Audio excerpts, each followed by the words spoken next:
Conversaciones. Conversaciones es un espacio abierto de diálogo con algunas personas que pueden saber, conocer o recordar episodios que pudieran ser de considerar para la conciencia de esta sociedad, sobre todo para los jóvenes, cuyas vidas no han transcurrido biológicamente por los meandros de nuestra historia.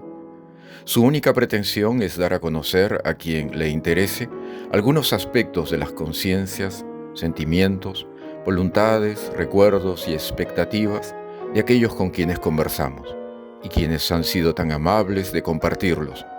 Aquí, pasado, futuro y presente son reunidos en la rememoración, que es aquello en que consiste el diálogo.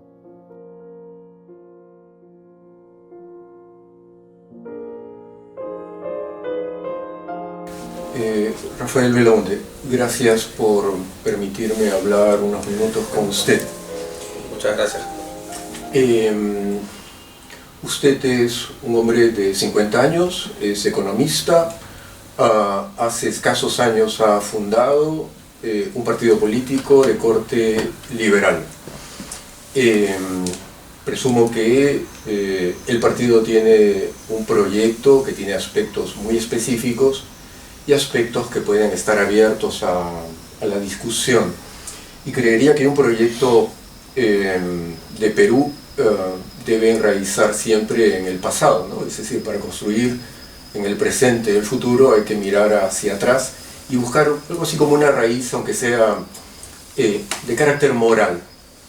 Pensando en esto de raíz de carácter moral o tradición, podríamos llamarle, o mito de fundación quizá, me pongo a pensar en una historiadora, Karen Sanders, que refiere el enorme problema de identidad que los políticos hace 100 años, a inicios del siglo XX, hallaban para sustentar sus respectivas ideologías políticas. Y postulaba que habían varias alternativas de tradición. Sintetizaba 5.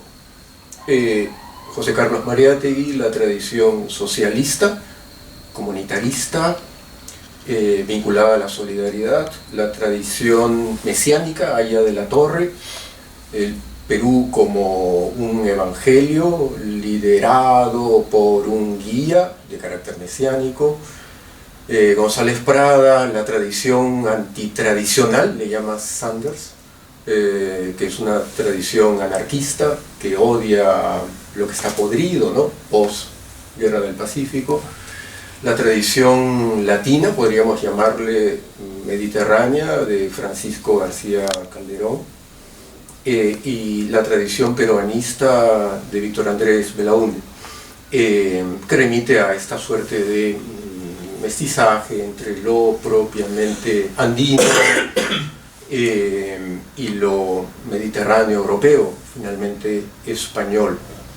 Han pasado 100 años o más y entiendo que su alternativa política, su pensamiento como persona, como profesional, apunta a buscar algo así como una raíz de identidad en que absolutamente todos los peruanos se identifiquen, sino que es marcadamente difícil eso, ¿no? Me pongo a pensar que puede haber de similar, no digo idéntico, pero sí de similar entre un hombre aguajún del departamento de Amazonas, un campesino piurano o un ganadero del Valle del Mantaro o una mujer comerciante de Puno, ¿no?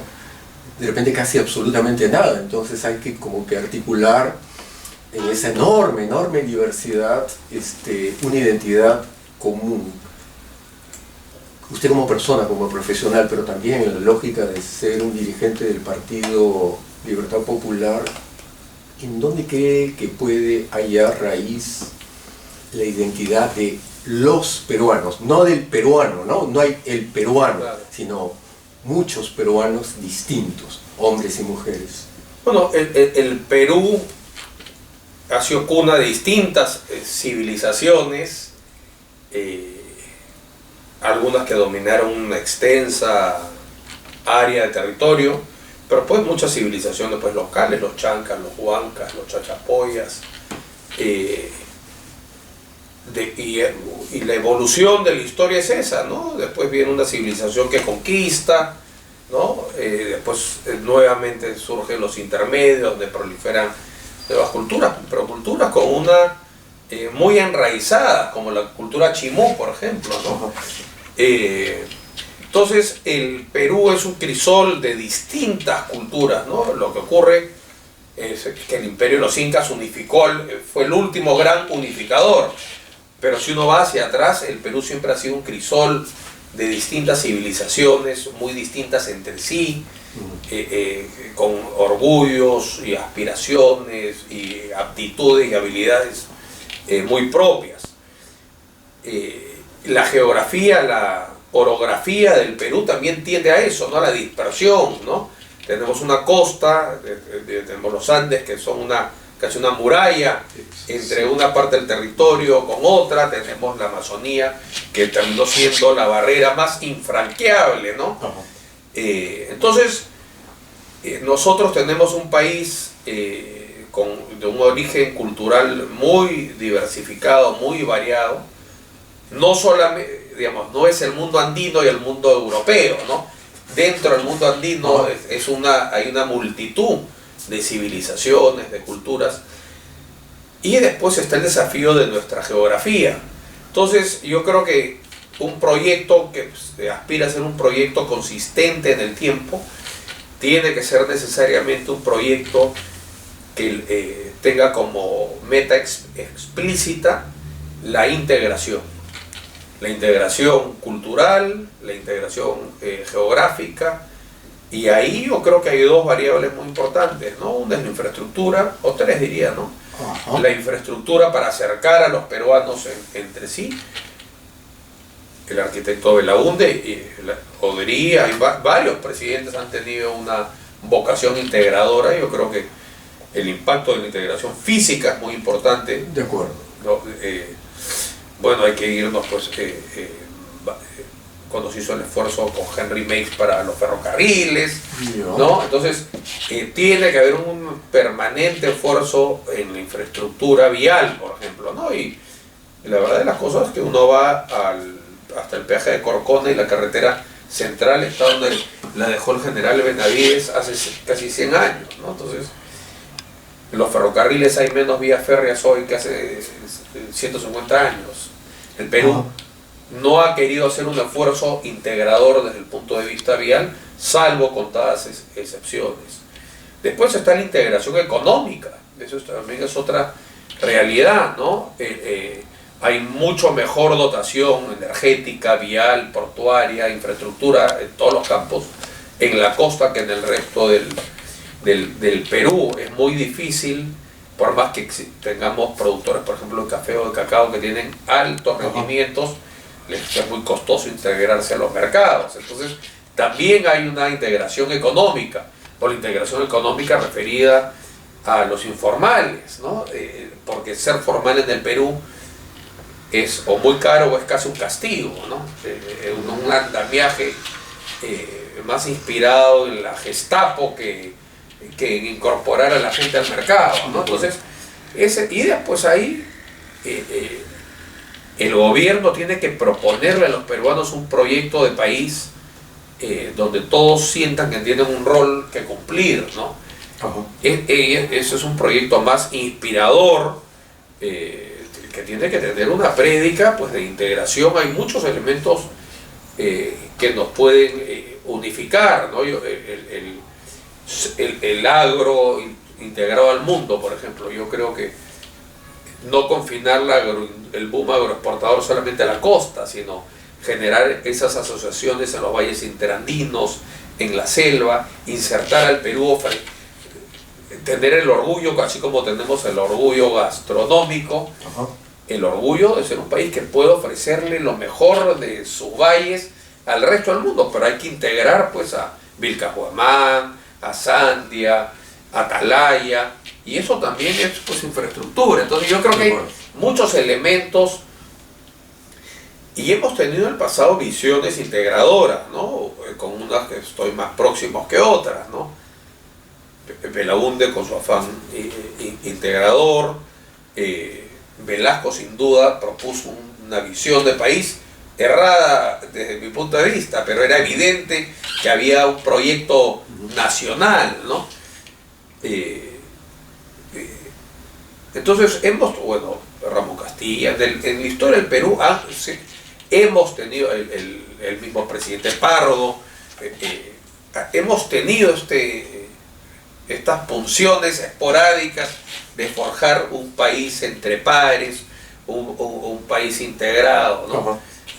Lamentablemente yo diría que en los últimos 30 años no ha habido ningún afán reformista en ese sentido, ¿no? Y eso ha ido profundizando unas grietas que son cada día más profundas, ¿no? Entre una costa que se ha modernizado más, una sierra norte la sierra central sobre todo ha progresado también, y un sur andino que está sumido en el más absoluto abandono, ¿no? Entonces, esa integración que remite a acciones absolutamente reales de infraestructura, transporte, imagino que solo pueden estar patrocinadas, dirigidas, decididas por el Estado, con una guía del Estado, y en ese sentido presumo que en la visión liberal suya hay Estado que guía también, ¿verdad? Porque es harto difícil que un empresario que apunta casi exclusivamente a la ganancia invierta en la verticalidad de lo andino, claro, ¿no? Bueno, el empresario, la responsabilidad social del empresario es pagar sus impuestos. Después persigue maximizar sus beneficios, ¿no? Ya. Y eso lo que te hace es delimita claramente cuál es el rol del Estado. Yo creo que es una discusión sin sentido si se requiere más o menos Estado, ¿no? Yo creo que depende en dónde y en qué, ¿no? En el caso de Petroperú se necesita menos Estado, ¿no? En el caso de la posta médica en Mazocruz o de un colegio en Chumbivilcas se necesita más Estado, ¿no? Las postas deberían de tener médico, la mitad de las postas médicas en Perú no tienen médico. Las postas deberían de tener un tomógrafo, deberían tener puede ser posible que te tomes una radiografía, sobre todo, y ahí en las postas médicas y en todos los centros de salud a nivel 1 es donde realmente se debería hacer un esfuerzo para detectar cáncer de próstata, cáncer de mama y cáncer de cuello uterino, porque esos son diagnósticos relativamente sencillos de hacer, con equipos relativamente baratos de obtener, que tienen una incidencia enorme después en la salud de las personas, ¿no? Entonces uno podría realmente cambiar la vía y bajarle mucha presión al sistema de salud pública si tuviésemos sistemas de detección temprana, pruebas de esfuerzo, electrocardiogramas, todos esos son. Entonces, si el Perú hiciese un esfuerzo en esa primera línea, el costo de la salud pública y la expectativa de ir a... Entonces, necesitamos tener una institucionalidad no para sustituir al mercado, sino para que el mercado pueda funcionar, ¿no? Yo creo que ese es Entonces, eso es acceso a la justicia, acceso a la seguridad, o contar con una mínima seguridad pública, acceso a salud, acceso a la educación y acceso a la infraestructura. Muchas de esas cosas las puede hacer el sector privado en varias partes del Perú. Yo creo que eso está bien que sea así, pero cualquiera que haya viajado por el Perú se va a dar cuenta que hay muchas zonas del Perú donde eso no lo va a hacer el sector privado, ¿no? Y eso debe delimitar y casi definir la acción del Estado, ¿no? El Estado no está en gastar 20.000 millones de soles en Petroperú. El Estado está en llevar los equipos a las postas de las zonas más remotas, a mejorar las escuelas, ponerle agua y desagüe a los colegios. Hay una agenda que casi se define automáticamente, ¿no? Es decir, Estado sí, pero para legislar, y empresa sí, pero que respete la ley. El Estado, hay que definir en qué y para qué, ¿no? De acuerdo. Y por otro lado, yo por ejemplo creo que en el caso de todos los empresarios de Gamarra, de Villa El Salvador, el Estado ha sido por lo general parte del problema que de la solución, ¿no? Este andamiaje normativo, esta maraña burocrática tributaria, es todo para hacerle la vida difícil. Y ahí yo creo que tiene que haber un cambio conceptual que parte por la cabeza del Estado, ¿no? Entonces, hay que hacerle la vida más fácil al que quiere generar valor en el Perú. Y por eso... En todo rango, al micro, al pequeño, al mediano y al grande, ¿no? Hay que darle la posibilidad. Hoy por hoy solamente las empresas grandes pueden litigar contra un fallo arbitrario de la SUNAT, por ejemplo. Un microempresario quiebra, ¿no? Un microempresario que formal le suman, como ha hecho este gobierno sucesivamente, 5, 6, 10 feriados más al día y lo quiebra también, ¿no? Entonces hay que legislar y tener una normativa que fomente que los microempresarios y los pequeños empresarios también sean parte de la formalidad. Ellos son los principales empleadores y si uno suma, son la gran inversión también en el Perú. De acuerdo. Libertad popular es liberalismo, grosso modo, y creo que es una buena palabra. ¿Por qué cree que el liberalismo en el Perú no tiene tanta raigambre en amplios sectores? No solo populares, lo cual es absolutamente evidente, sino en sectores altos. ¿Por qué? Yo diría por dos cosas, ¿no? En el caso de los sectores altos, porque el liberalismo propone que el éxito empresarial y los beneficios económicos deriven del éxito en el mercado, de competir, de ganar tu dinero del fragor de la competencia. Y en el Perú tenemos una herencia pues, virreinal muy cortesana y mercantilista, acostumbrados a hacer pues, sus utilidades en las antesalas de los ministerios.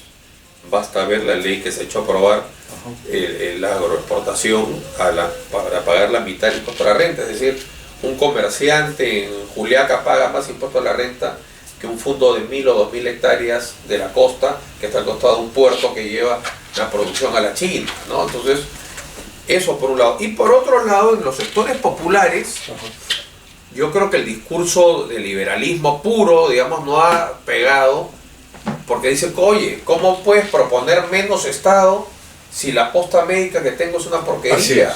Si la justicia que tengo es una ridiculez, si el colegio tengo que caminar 15 kilómetros para ir a estudiar. Entonces,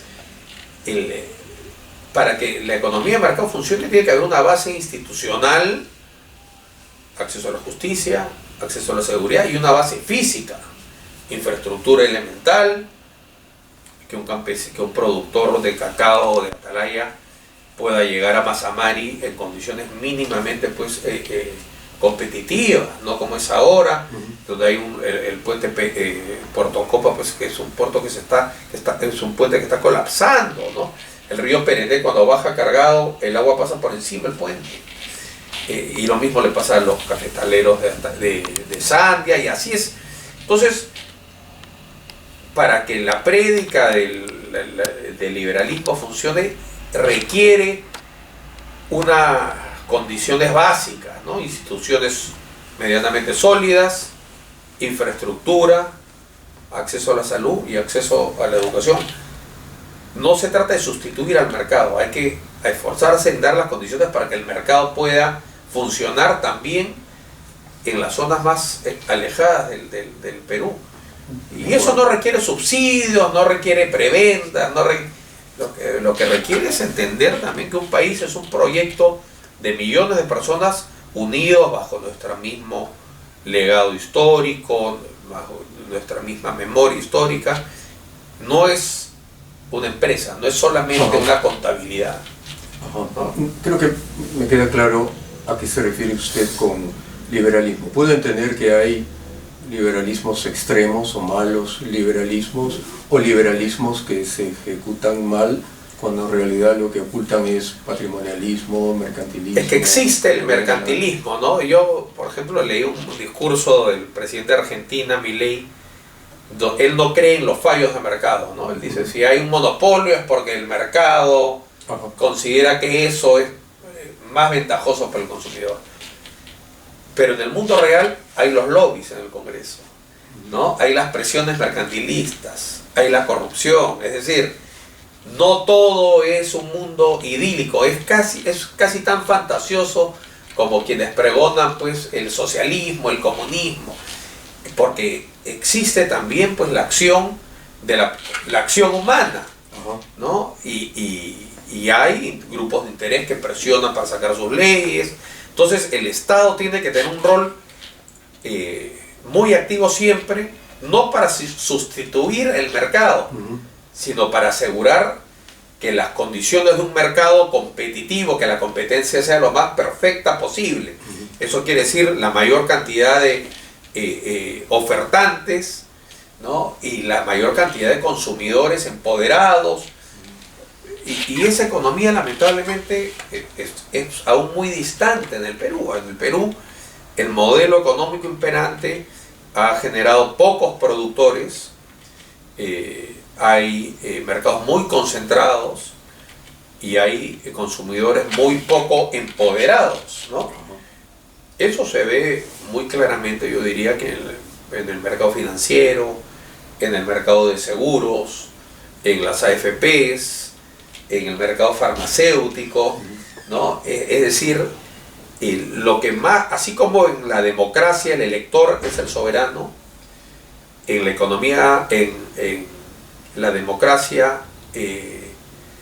es el elector, o sea, en la democracia es el elector el soberano, y en la economía el mercado es el consumidor el soberano.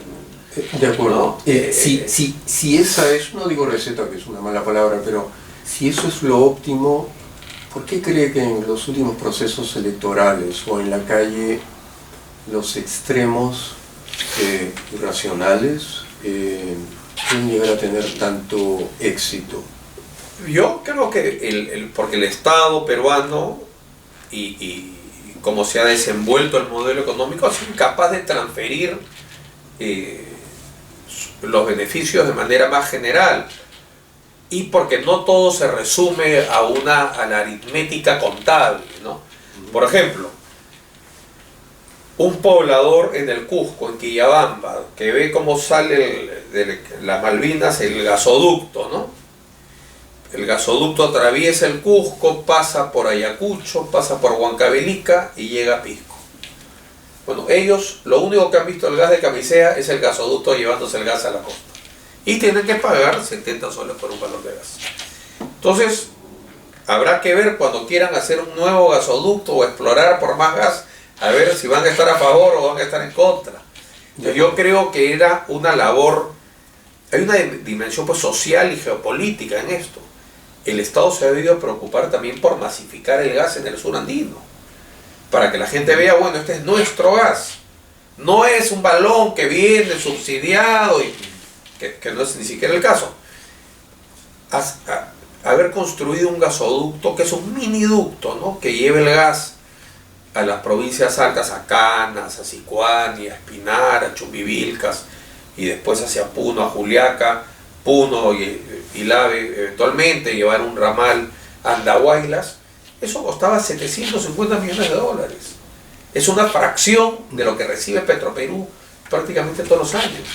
Y hubiese tenido un impacto no solamente en el bienestar de las familias, hubiese tenido un impacto enorme en la frontera productiva de esas economías, y hubiese generado un sentimiento de pertenencia, es decir, ok, explotar nuestro gas es algo que funciona para todos, ¿no? No solamente funciona para la costa, funciona para nosotros también. Entonces hay más incentivos para aceptar la inversión en exploración de hidrocarburos, por ejemplo, ¿no? Entonces la forma en la que esto se ha manejado ha sido de una torpeza sideral, ¿no? Juan Carlos Tafur en las últimas semanas observa que hay alguna posibilidad de que a la segunda vuelta pasen dos alternativas extremas y quizá dos alternativas extremas vinculadas a la izquierda.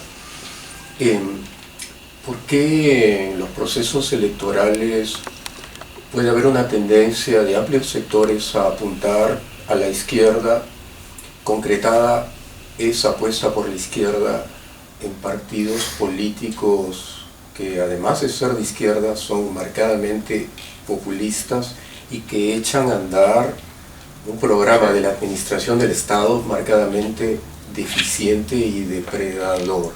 ¿Por qué? ¿Y cómo convencer de parte del centro o del liberalismo a esos sectores populares que no por irracionalidad responden con el voto hacia la izquierda, ¿no? Sí, bueno, yo creo que dos alternativas radicales serían nefastas para el Perú. Así sean las dos de derecha, ¿no? Yo creo que una segunda vuelta entre López Aliaga y Keiko Fujimori sería la garantía de la convulsión política y social del Perú por una generación, ¿no? Ajá. Y una segunda vuelta entre dos opciones de izquierda serían la ruina económica y la postración del Perú por muchísimas generaciones. Entonces, y una confrontación entre una opción de derecha radical y otra de izquierda radical también solo garantizaría el fracaso. Yo creo que al final las políticas de sentido común, hay cosas que no se pueden discutir, ¿no? Es la inversión privada, es la iniciativa individual, es el riesgo de los individuos en apostar por el Perú, por su economía, por el futuro. Eso es lo que genera empleo y prosperidad. Y eso es lo que le va a generar al Estado recursos para que pueda ejecutar la inversión pública, los servicios públicos. Entonces, esas dos cosas hay que hacerlas con mucha agresividad. Un Estado presente ahí en donde tenga que estar presente, ¿no? Y un Estado que deje de ponerle zancadillas y piedras en el camino al microempresario, al emprendedor, a la mediana y a la gran empresa también, ¿no? Hoy el Perú es un país menos atractivo para la inversión que hace 20 años, eso es una realidad. Pero no solo para la gran inversión, yo diría que es un país menos atractivo para la inversión, sobre todo para el microempresario, para el pequeño empresario. Entonces, en tanto el modelo no lleve resultados más rápido, en tanto no se sienta que hay movilidad social, ¿no? Los cantos de sirena de los extremos van a encontrar un terreno más fértil donde proliferar. Si nosotros hacemos un esfuerzo, porque la movilidad social es fundamental, que es la explicación del fracaso del socialismo, ¿no? Uno en el socialismo sabe que así como naciste, así morirás. Te esfuerces más, te esfuerces menos. Trabajes más, trabajes menos. Estudies más, estudies menos. Así como naciste, así vas a terminar. Y en un país como el Perú, yo creo que eso es una señal muy mala. Y eso explica por qué cerca de 1 millón de jóvenes se han ido en los últimos 5 años. Si uno logra conjugar dos cosas, crecimiento económico agresivo, arriba del 6 o 7%, y con un Estado que tenga una agenda social potente, por ejemplo, incluso cosas del presidente Ollanta, beca 18, pensión 65, cosas que solamente son financiables si es que hay plata. Eso solo se financia si el sector privado funciona. O una ley universitaria que no es nada malo. O una ley universitaria que fomente la excelencia. Entonces yo creo que si uno logra conjugar eso, le devuelves a la gente la sensación de que hay futuro, de que es posible, digamos que al margen de tu origen geográfico o socioeconómico, que es factible a través de tu empeño y capacitación y dedicación y audacia y riesgo prosperar en la vida, ¿no? De acuerdo. Cuando ese futuro se castra, yo creo que los países se liquidan, ¿no? Movilidad social y conjugar producción o productividad vinculada al mercado con lo que podríamos llamar justicia social. Posibilidades de crecimiento para cada familia, para cada individuo que quiera autoexplotar su propia vida, su esfuerzo, dentro de su libertad. Estos pensadores que refería al inicio hablaban de hace 100 años y creería que los problemas grosso modo subsisten, como el que tiene que ver con la educación, y creo que ninguno de los 5, dentro de diversidad de posturas, dejaba de entender que la educación era absolutamente sustantiva. Por lo menos del modo como yo lo veo, soy profesor universitario, la educación, a pesar de que la ley universitaria última no está nada mal si se compara con la anterior, ha empujado a mercantilizar la educación. Pienso no solo en la primaria y secundaria, sino en la universitaria. ¿Cómo su liberalismo ve la educación universitaria y cómo lee lo que estas últimas formas de gobierno de los últimos 10 años ha manejado la SUNEDU, por ejemplo? Bueno, lamentable, ¿no? Yo creo que la SUNEDU fue un esfuerzo sincero en buscar la excelencia universitaria, ¿no? Al final, la salud, al comienzo de la vida, sobre todo, y la educación son las bases de la productividad de los peruanos, ¿no? Lo que se llama el capital humano. Solo seremos un país próspero si nuestro capital humano es altamente productivo. Es decir, si los peruanos son altamente productivos y pueden realizar su potencial.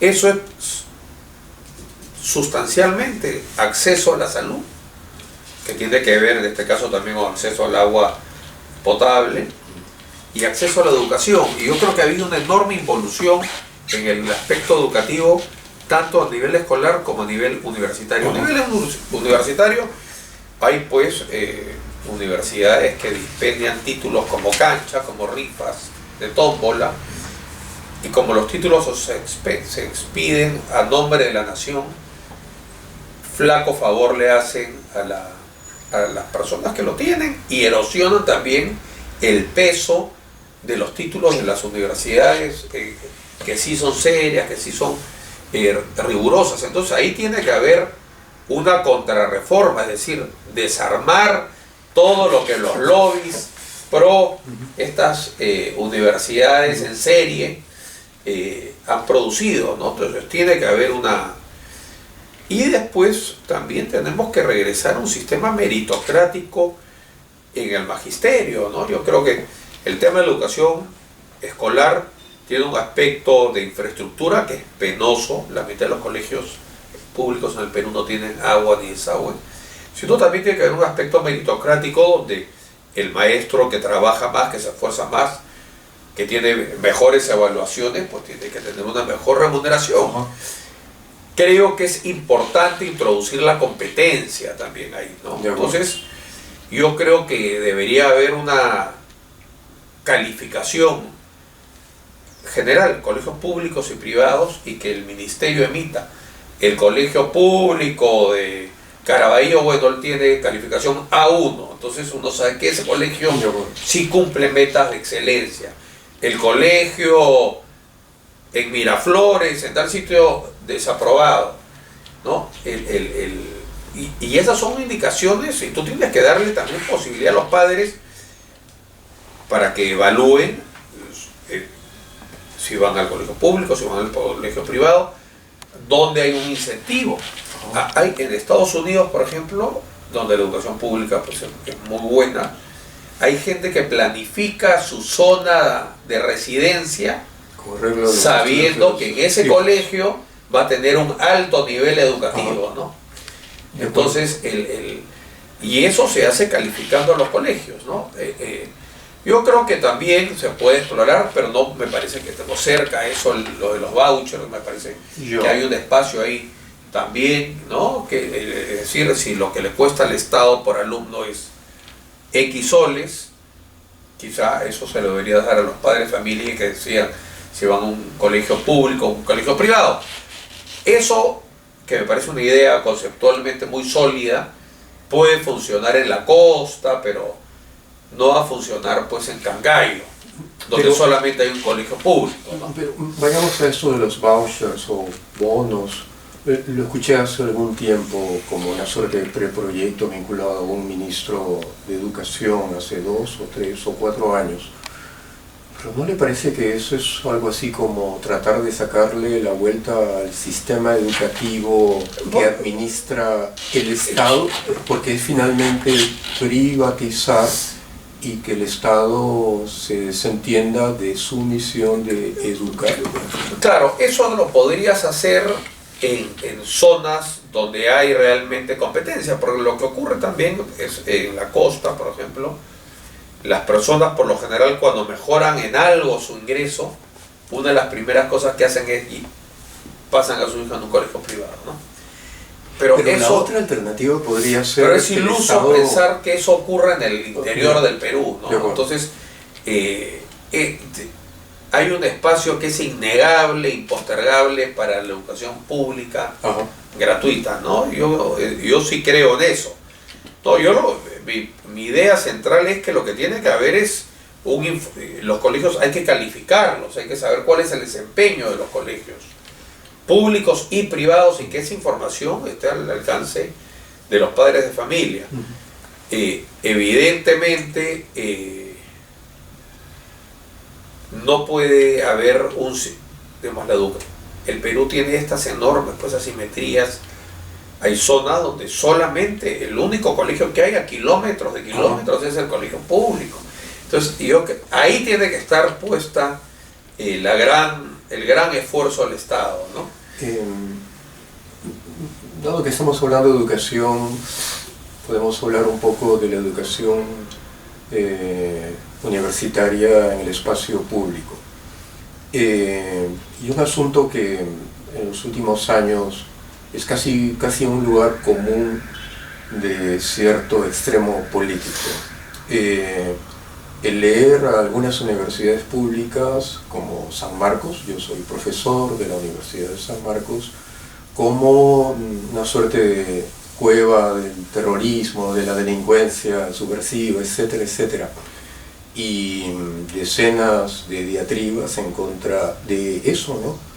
Y lo que me hace pensar en que si San Marcos es una cueva de terroristas, el Estado está tan mal que no puede hallar pruebas de los actos delincuenciales de tanto sanmarquino terrorista. Lo digo obviamente como ironía. Y eso es un problema, ¿verdad? Porque los extremos de la política hacen que se crea que se tiene patente de corso para decir casi cualquier acusación falsa, cualquier diatriba, y sobre todo una acusación vinculada con una institución que es más antigua que la fundación de la República Peruana, ¿no? Y no solo pienso en San Marcos, pienso en San Antonio Abad del Cusco, la Universidad Nacional del Centro, que son espacios que a lo largo de décadas, o incluso en San Marcos, siglos, ha producido médicos extraordinarios, ingenieros extraordinarios, sociólogos extraordinarios, arqueólogos extraordinarios. ¿Qué hacer desde el liberalismo de libertad popular para apostar por una universidad nacional de calidad, competitiva y que no sufra el acoso de politicastros de ultraderecha que acusen a esas instituciones como lugares de delincuencia? Yo creo que las universidades tienen que no solamente al que estudia ingeniería, bueno, capacitarlo en ingeniería, al que estudia medicina o leyes, pero tiene que promover sobre todo un espacio de reflexión, de intercambio de ideas, de debate, ¿no? Entonces, lo que hay que promover es la pluralidad de ideas, ¿no? Me parece que es fundamental que las universidades incentiven la inquietud intelectual de los estudiantes, ¿no? Y que promuevan que los estudiantes pues cuestionen y debatan, sobre todo cuestionen el sistema imperante, la autoridad, porque esa reflexión empodera al individuo, ¿no? Así es. Pero sí es importante que sea un espacio plural. Entonces yo creo que así como puedes invitar a un conferencista pues de izquierda dura, tiene que ir también un liberal. Me parece que la universidad, ¿no?, le va a dar de San Marcos le va a dar un doctorado honoris causa a Jesús Huerta Soto, por ejemplo. Me parecería, no lo tengo confirmado, pero me parece un hecho fantástico, ¿no? Que es un intelectual anarcocapitalista, pero es un intelectual, ¿no? Nadie puede cuestionar su validez. Uno puede estar de acuerdo con él, ese es otro tipo. Entonces, yo creo que las universidades tienen que recuperar ser eso, ¿no? El centro del debate, el centro de estas grandes polémicas, desterrar la censura, ¿no? Que ocurre no solo en las universidades públicas, en las universidades privadas. Ya vivimos en un mundo de tal polarización y lo peor que se le puede hacer a una universidad es convertirla en un centro de adoctrinamiento. Y para que no sea un centro de adoctrinamiento, la pluralidad, el debate, es un elemento consustancial a la instrucción universitaria, ¿no? Entonces hay que traer gente de distintas facciones, expositores, intelectuales, y yo creo que esos debates, que era un poco la dinámica de antaño también, ¿no? Y efectivamente, esta simplificación, esta etiquetación de los individuos ahora, ¿no? Eres o terrorista o DBA, ¿no? O caviar. Los seres humanos se han reducido a esas tres y ya no interesa, es la etiqueta por encima del contenido, ¿no? Entonces yo creo que las universidades deberían de volver a ser centros de estos debates pues apasionados, ¿no? Como los arbores del APRA, ¿no? Donde el APRA contra el comunismo, contra los socialistas, eso nutrió y generó, germinó una generación de intelectuales que le han dado mucho al Perú, ¿no? Con eso vuelvo nuevamente a este espacio intelectual de los años 10, fundamentalmente años 20, a pesar de la dictadura de Leguía, y años 30, a pesar de las diversas dictaduras, Sánchez Cerro, Benavides, en que había marcado debate, marcado enfrentamiento que a veces llegaba obviamente a la violencia política, el magnicidio de Sánchez Cerro, etcétera, etcétera. Pero no creería que hubiera diatribas tan absolutamente descalificadoras de los opositores, ¿no? Y me pongo a pensar en la alternativa más bien liberal de algunas autoridades, de la propia Universidad de San Marcos en los 10 y 20, y en confrontación con ciertas formas de izquierda y también con el APRA naciente de los años 20, ¿no? Lo refería por ello. Y por oposición, algunas formas de universidad privada que tienen una cantidad extraordinariamente grande de tesis y de papers, pero que solo son el nombre, ¿verdad? En los rankings pueden aparecer como una enorme producción, pero cuyo contenido no vale casi absolutamente nada, ¿no? Presumiría que desde una alternativa de centro debería haber una modificación, superación de esta reforma concretada en la ley del 15, ¿no? No, y tiene que haber la voluntad expresa para confrontar las ideas. Yo creo que el ejercicio permanente de polemizar, de debatir, de argumentar, eso es lo que forma evidentemente la rigurosidad de la investigación académica, ¿no? Claro, acá hay universidades que erosionan eso, ¿no? Cuya rigurosidad, o tesis cuyo valor no supera el costo del papel donde están impresas, ¿no? Entonces, Eso es producto pues ya de la mercantilización de la educación y del lobby que estas universidades empresa tienen en el Congreso, la percolación, el sistema clientelista que han generado. Yo creo que en el caso de La Libertad, ¿no?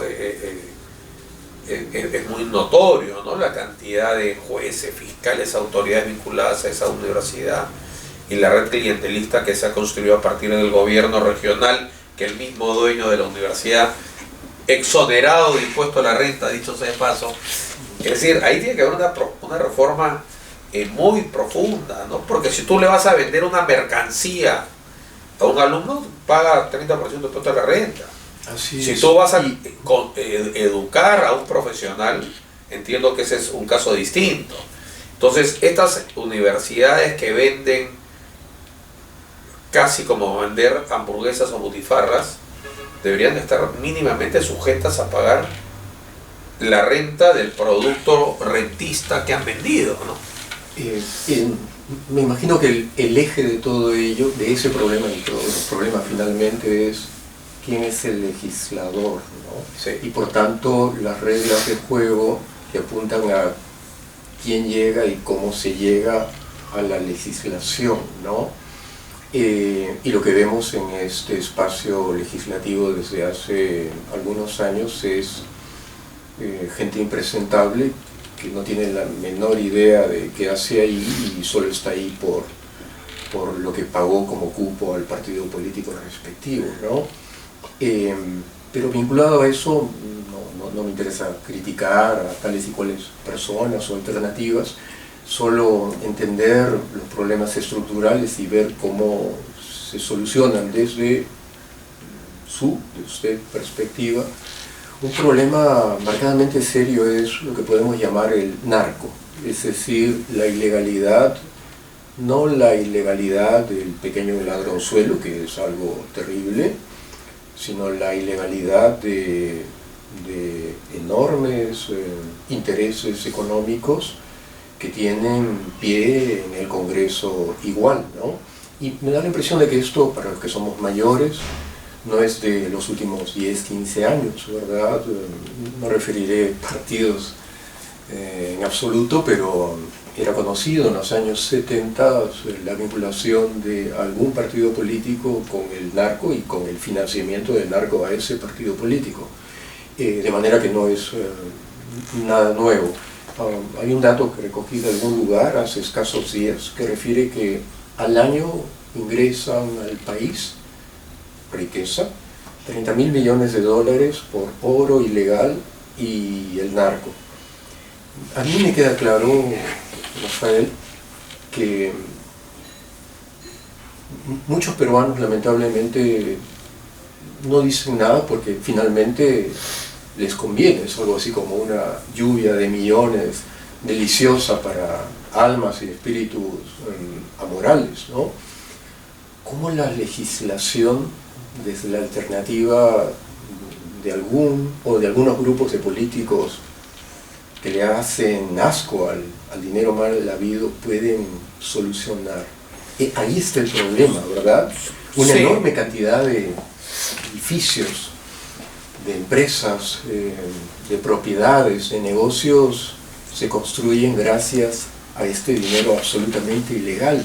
¿Qué puede hacer el legislador a pesar de la amenaza de muerte que puede significar esto? Que es algo duro, ¿verdad? Bueno, yo creo que en Trujillo, en La Libertad, pero en Batalla, en Trujillo uno ve eso, ¿no? Cómo se ha producido una especie de sinaloaización, ¿no? Es la proliferación de las organizaciones criminales. Ajá.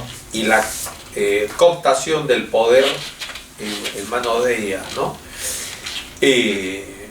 Yo creo que hoy más que el narcotráfico es las organizaciones criminales vinculadas a la minería ilegal el principal peligro para el Estado peruano.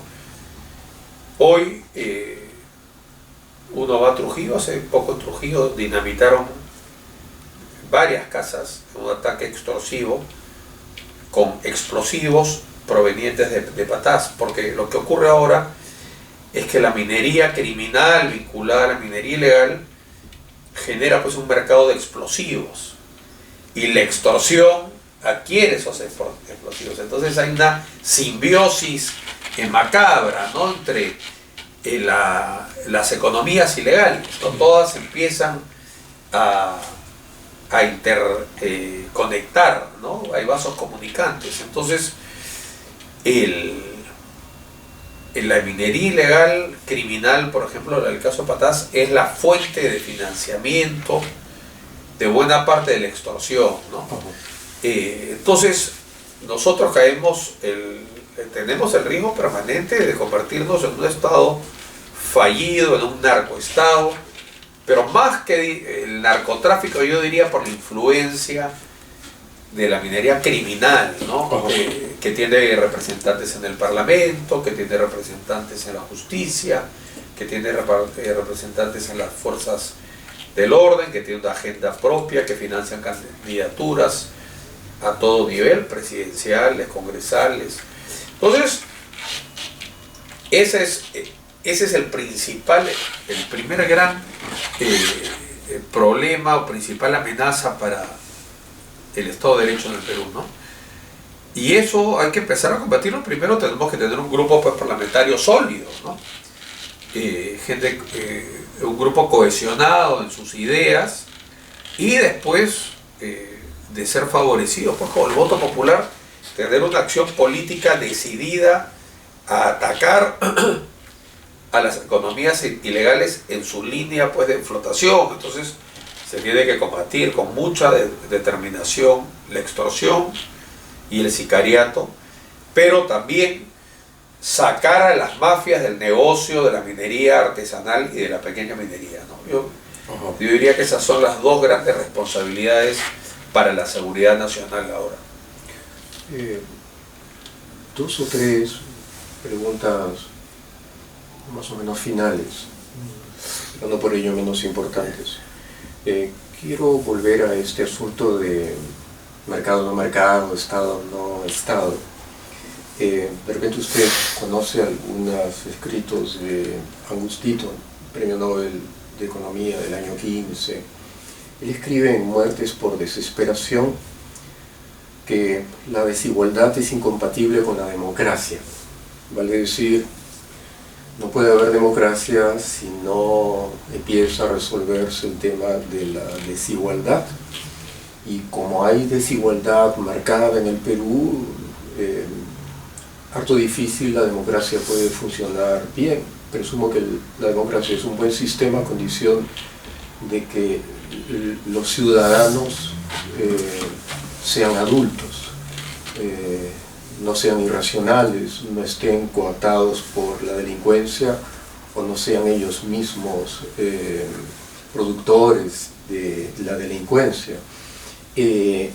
Además, Deaton dice algo que podría algún prejuicioso entender que lo dice un comunista o algo por el estilo. Se refiere a Adam Smith, quien refiere en La riqueza de las naciones lo siguiente, la cita es de Deaton: las leyes fiscales se ven como malas, es decir, un Estado que exige impuestos, pero en realidad son gentiles comparadas, y aquí la cita de Adam Smith, con las leyes de la presión de nuestros comerciantes y fabricantes que han arrancado a los legisladores la defensa de sus propios monopolios absurdos y opresivos. Vale decir, no es de ahora el tema de la compra y venta de curules, de voluntades políticas, sí, de parte del legislador. Aquello a lo que usted apunta es a eso, ¿verdad? A que más allá del marbete de izquierda o derecha o Estado o mercado y predicarlo como si fuera el Evangelio, distorsionándolo, el asunto es aquello a lo que se puede llamar el sentido común y aplicar con eficiencia el Estado y dejar aquello que puede manejar mejor el mercado, pero siempre con algún tipo de control, ¿verdad? ¿En eso consistiría el liberalismo de libertad popular más o menos, si pudiera dar algún alcance? A ver, yo creo que la desigualdad hay una desigualdad inherente, en el sentido, si yo me pongo en una carrera de 100 metros planos con Usain Bolt, no voy a ganar, ¿no? Entonces, hay una desigualdad innata. Yo quiero ser futbolista y sencillamente no tengo las condiciones. Me hubiese gustado poder cantar, sencillamente no tengo las condiciones. Entonces, hay una desigualdad que es propia de la naturaleza de las personas. No todas las personas son iguales, no todas las personas después cultivan los mismos hábitos. Son gente más disciplinada, gente menos disciplinada, gente que es más aversa al riesgo, hay gente que es más favorable a tomar riesgo. Esas son ya las diferencias que vienen con la naturaleza de cada ser humano, y me parece que el Estado ahí no tiene que actuar, pero hay porque otra contravendría la naturaleza de cada ser humano, ¿no? El problema son las diferencias y las asimetrías que devienen de lo mal que se ha organizado la sociedad. De acuerdo. ¿No? Entonces, el niño que es estudioso, empeñoso, inteligente, pero que tiene el colegio a 15 kilómetros y que va a estudiar y le enseña un profesor que no está calificado, en unas infraestructuras no apropiadas, y después ese niño crece y de repente es un productor, de repente aún así es un productor eficiente, pero llevar su producto al mercado le implica unos sobrecostos logísticos que lo hacen perder competitividad. Entonces, sí hay el anhelo de perseguir la igualdad en el sentido de que la cancha esté pareja para todos. Perfecto, ¿no? sí. Poder competir en cualquier parte, poder tener acceso a una educación mínimamente competitiva para todos. Obviamente que el padre de familia, pues, que puede mandar a su hijo a Harvard, ¿no? Hay un privilegio, como se llama ahora, pero eso es parte de la naturaleza humana. Yo creo que si uno tiene las condiciones para tener acceso a la salud, acceso a la educación, acceso a la universidad gratuita, donde te enseñen bien, uno va a poder abrirse un espacio, un campo en la vida. Entonces, sí. Es la igualdad en el punto de partida, ¿no? De acuerdo. Entendiendo siempre que hay dos tipos de desigualdades que no se van a poder resolver: las inherentes a la naturaleza de cada persona y al hecho que siempre va a haber un componente de tu pasado socioeconómico, ¿no? El esfuerzo del Estado tiene que hacer que ese pasado socioeconómico se minimice en comparación con el que nació menos favorecido. Y ese es un ejercicio, pues, permanente, pero que tiene que ser parte de la variable de la política, ¿no? Entonces, porque ¿cuál es la aspiración final? La aspiración sería que, prescindiendo de dónde naciste geográficamente o socioeconómicamente, tengas las mismas chances, igualdad de oportunidades, de poder surgir en la vida en función de tu empeño, de tu disciplina, pero también en función de lo que te tocó en suerte, digamos. No todos son, pues, Lionel Messi o Cristiano Ronaldo. Hay gente que es más hábil para los negocios, hay gente que es más hábil para otras cosas, para la música. Entonces, los seres humanos no somos todos iguales, no hay que esforzarse en que seamos todos iguales. Hay que esforzarse en que todos tengamos el mismo punto de partida, las mismas oportunidades, en la medida de lo posible, ¿no? O sea, es un postulado casi utópico como el socialismo ideal, pero el esfuerzo de la política y de los gobiernos tiene que ser aspirar a eso, ¿no? Pero por lo menos no es utópico en el sentido malo de la palabra, en el sentido en que no se hace a costa de perjudicar a nadie, no en el sentido en que el Estado pretenda corregir a la naturaleza y achatar a todos para que todos sean igual. Exactamente, ¿no? como productos, claro, de una fábrica, ¿no? No hay más igualdad que en el cementerio, ¿no? Todos están igualmente pobres, ¿no? Pero ese no es el tipo de igualdad que una sociedad tiene que perseguir. La igualdad que uno tiene que perseguir es la igualdad en el sentido que cada uno tenga la misma chance de progresar en función de sus atributos innatos y de la fibra y del carácter de cada uno, ¿no? De repente, yo siempre imagino que el centro, que de repente no tiene muy buena propaganda, es como que una combinación sutil entre libertad, en el sentido individualista de la palabra, y justicia en el sentido en que es el grupo el que debe decidir reglas mínimas, ¿no? La justicia que tú dices es fundamental, que nunca se puede confundir con equidad, ¿no? Así es, así es. En la equidad muchas veces es casi lo opuesto a la justicia, ¿no? Porque la justicia al final es darle a cada uno lo que se merece por lo que trabajó, ¿no? Ajá, y muchas veces la equidad lo que hace es compensar a uno en detrimento del otro, ¿no? Así es. Entonces, no estamos hablando de bolchevismo. No, la equidad en las oportunidades es una labor, yo creo que principalmente del Estado y asegurarse que prime la justicia también, ¿no? Pero no son de ninguna manera sinónimos, ¿no? Quiero referir dos últimos puntos. Un nombre que presumo puede inspirar como puede no inspirar. De hecho, es un hombre que tuvo no el éxito perfecto en política, Mario Vargas Llosa. Sí.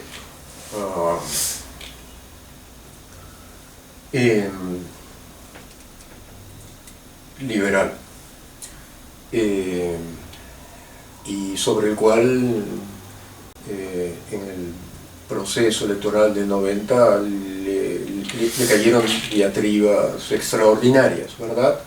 Y luego del proceso electoral, qué sé yo, ¿qué se puede aprender de, más allá de errores eventuales que puede haber habido en su discurso, extremos, lo que fuera, de Mario Vargas Llosa, de lo que usted ha leído de él y de lo que usted lo ha conocido? Porque me da la impresión de que es un personaje interesante que, a pesar de no haber concretado su labor intelectual en la política real, activa, es como que un referente que puede ayudar a entender el Perú y va a seguir ayudando a entenderlo. Sí, bueno, ¿qué idea tiene de él? Yo creo, bueno, que su enorme talento literario y su enorme honestidad intelectual, sobre todo eso, lo convertían casi por definición en un mal candidato, ¿no? Su rigurosidad con la verdad, con no maquillar sus posiciones, ¿no?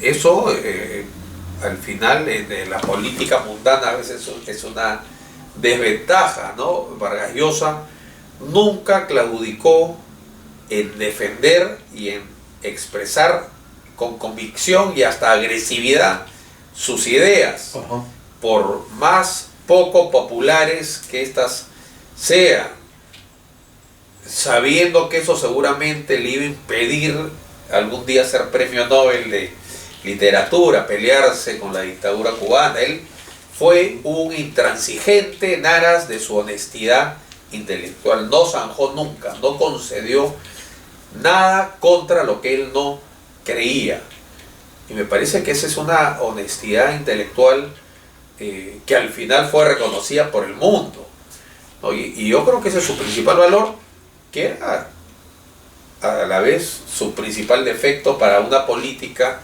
que está llena pues del cálculo, de las concesiones subalternas.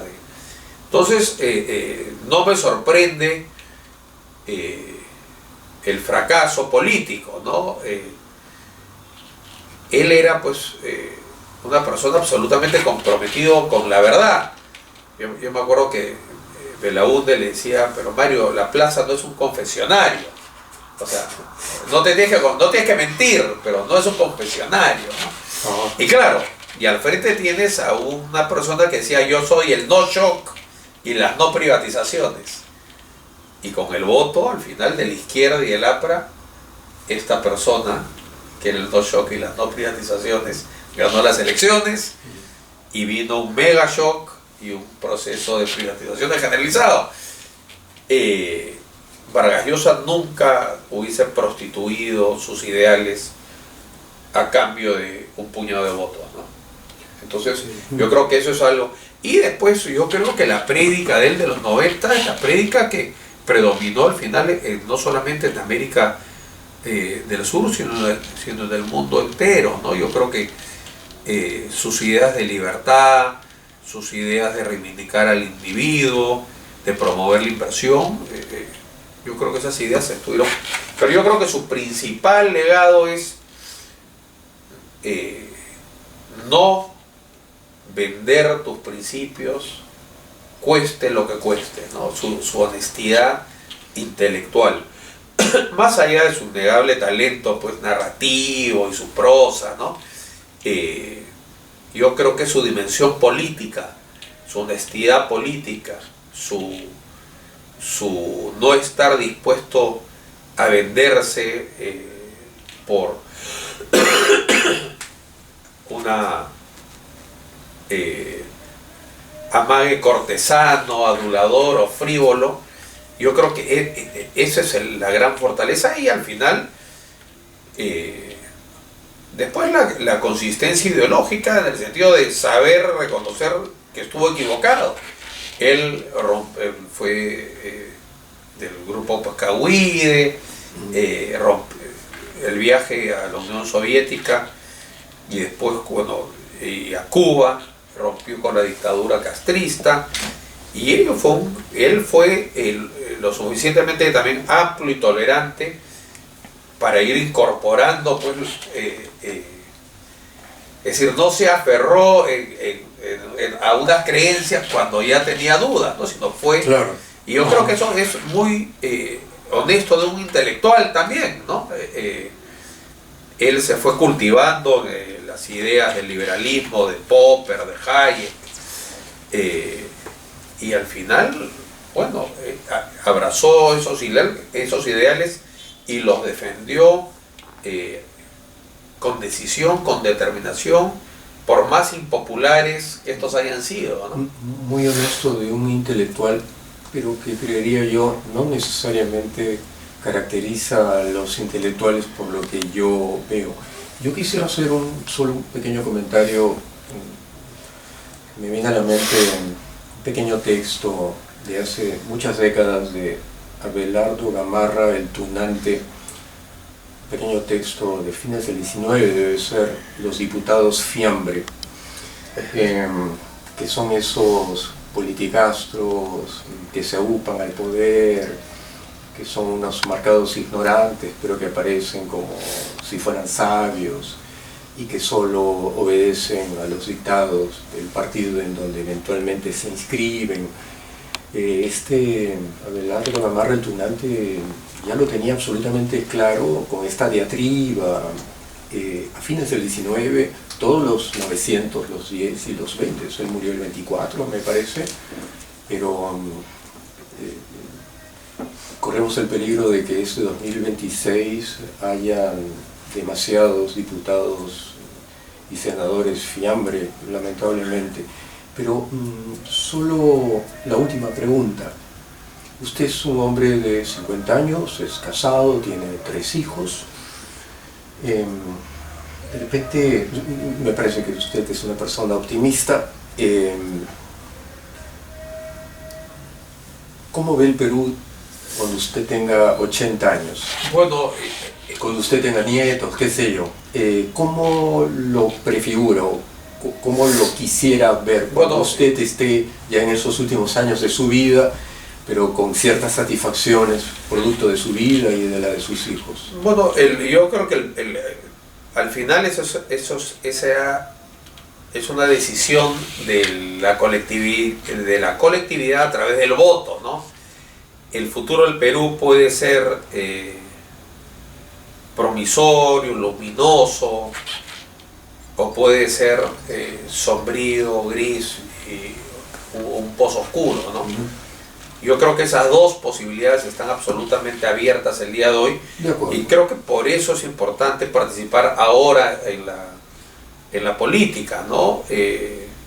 Yo creo que si el Perú moviliza medianamente bien sus fuerzas productivas, si propone un proyecto político cohesionador, integrador, podemos tener décadas de prosperidad, que lo lógico es que se alternen con gobiernos más conservadores, seguidos gobiernos más progresistas, y siguiendo el juego legítimo de la democracia, ¿no?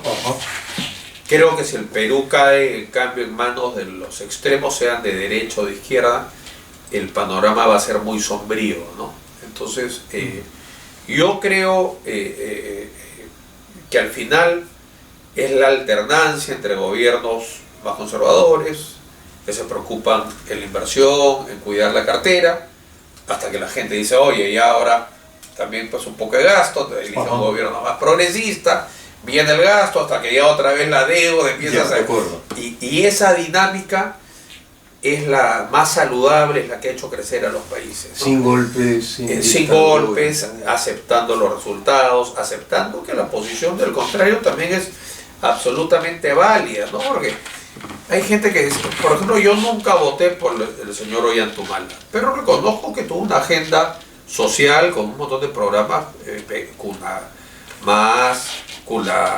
Caliwar, Mi Pensión 65, Beca 18, claro, todo eso se tiene que financiar con crecimiento económico, sí, ¿no? Así, ¿no? Sí. Pero no lo pueden calificar pues como el peor presidente de la historia. Eso es, esa facilidad por descalificar. ¿Por qué? Porque yo digo, un gobierno como el de Alan García II, que fue un gobierno que se preocupó en el crecimiento y la inversión, pero no hacer ninguna reforma, generó efectivamente una cartera más grande, ¿no? Pero seguramente un gobierno como el gobierno del señor Humala tuvo mayor alcance social. Y si a eso lo vamos intercalando, gobiernos que se preocupan más del crecimiento, y habrán gobiernos como al que yo aspiro a tener, que puedan conjugar un equilibrio entre esas dos cosas, ¿no? Porque la agenda social es solamente financiable con un Estado que genera renta, y esa renta solamente viene del sector privado, pero al final son los extremos los que le atentan contra el futuro, ¿no? Entonces, dentro de la democracia, dentro de lo razonable, dentro de que es legítimo que en un momento alguien vote por una opción conservadora en lo fiscal, ¿no? Y después vote por una opción más progresista. El elector tiene la libertad, su derecho individual, y eso puede ir cambiando en el tiempo, pero si nosotros mantenemos ciertos denominadores básicos, como promover la inversión privada, como promover un Estado que se preocupe por generar la cancha más pareja y las oportunidades más parejas para los peruanos, por combatir el mercantilismo, los lobbies, los mercados concentrados, yo creo que son cosas absolutamente sensatas que sí le darían al Perú una proyección de futuro. Creo que, por el contrario, si el Perú cae en manos de una propuesta, de la izquierda radical, vamos a tener un éxodo a lo Venezuela. Y creo que una propuesta de derecha radical vamos a entrar en un estadio de convulsión social. Réplica fundamentalmente del sur. Lo que haría inviable el Perú, y que mermaría profundamente el desempeño económico también, ¿no? De repente cerrar con esta, me venía la idea de alguna de las últimas entrevistas que pudo haber dado Vargas Llosa, cuando algún periodista chileno le preguntaba si la dictadura de Pinochet era algo mejor que alguna otra dictadura de izquierda. Molesto, casi iracundo, Vargas Llosa decía: no hay dictadura buena. Axel Kicillof le contestó eso, ¿verdad? No hay dictadura buena, ¿no? Con probabilidad esta conversación la verán niños que todavía no nacen, esa es un poco mi esperanza, y ojalá que el futuro, estamos en 2025, noviembre de 2025, sea algo provisorio, con la voluntad de gente cuerda, racional, y que no se deje llevar por los cantos de sirena del oro, del narco, del poder, de los dólares, de manera irracional, ¿no? Yo le agradezco esta conversación. Muchas gracias. ¿Sí? Es un gusto. Muy amable.